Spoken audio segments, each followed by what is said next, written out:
కొత్తపల్లి అనే చిన్న గ్రామంలో రాత్రివేళ మాయలతో చోరీలు జరుగుతున్నాయి. ఎవరూ దొంగను చూడలేరు.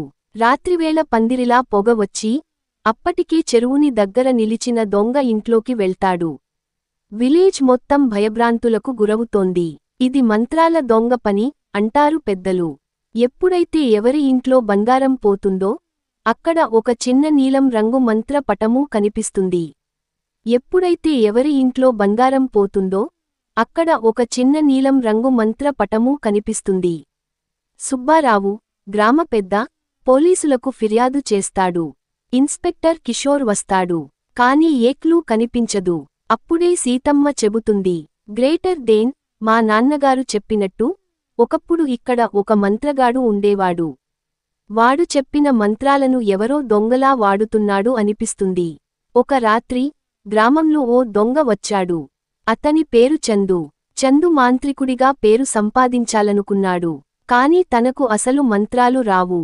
ఆయనకి తెలిసినది ఒకటే, మంత్రాల కోసం దొంగతనం చెయ్యడం.